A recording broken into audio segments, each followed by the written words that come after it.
House Leader of the Third Party. I apologize for the outburst earlier, Mr. Speaker, but this is quite activating this conversation, this whatever it is that's going on in here.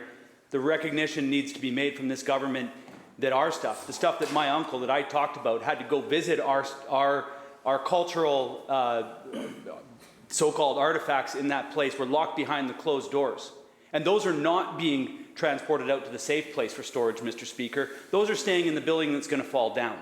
That's what we've been told. So yeah, this is an activating conversation for those of us who have sacred items locked away in the glass cases of those museums. Mr. Speaker, the British Columbia economy experiences boom and bust cycles. There are many factors, including commodity prices and access to natural resources. The completion of 4 major mega projects over the next 2 years will end thousands of jobs and billions of dollars in economic activity, Mr. Speaker. LNG Canada, Coastal GasLink, Site C, Trans Mountain. These are worth a combined $88 billion and employ 18,000 people on average in northern BC and the Lower Mainland. Through your Honourable Speaker, to the Premier, what's his plan for these workers?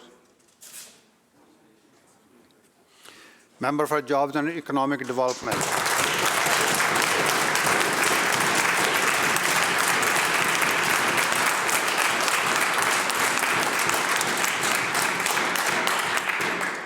Thank you very much, Mr. Speaker, and thank you to the member opposite for the question.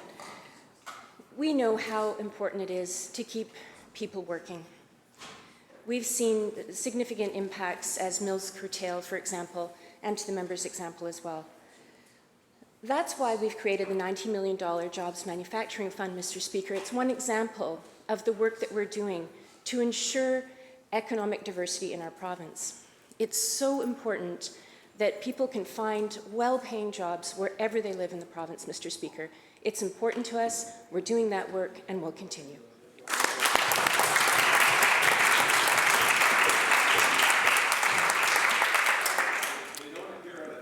Member supplemental. It's $88 billion worth of economic activity that's being generated by 18,000 jobs, and the minister provided roughly $20 million response to that. The context is way out of whack, Mr. Speaker. It's remarkable that this BC NDP government is allowing the hope of the LNG industry, an industry that they know makes no sense in a climate emergency, to continue to burn. I imagine this is because under their plan, these workers will be working in the handful of new LNG and pipeline projects that are currently being speculated on in our province.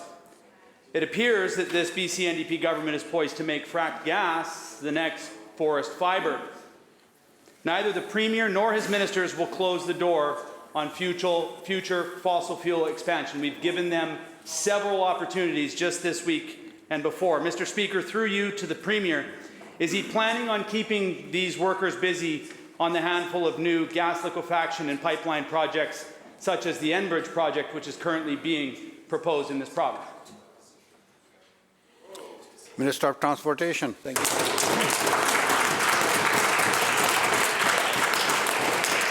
Thank you very much, Mr. Speaker, and I appreciate the member's question. It's a bit perplexing because the projects he listed and the job creation and the economic activity associated with them are all projects that, to my knowledge, he opposed. But I can tell him that the workforce, the heavy construction workforce in this province, will be utilized on and are being utilized on major infrastructure projects right across British Columbia today. There are even workers who have been working on pipeline projects constructing the Kicking Horse Canyon Phase 4 right now. We have workers who are working on the Broadway Subway Tunnel project right through Vancouver. We have the largest capital infrastructure investment plan in the province's history.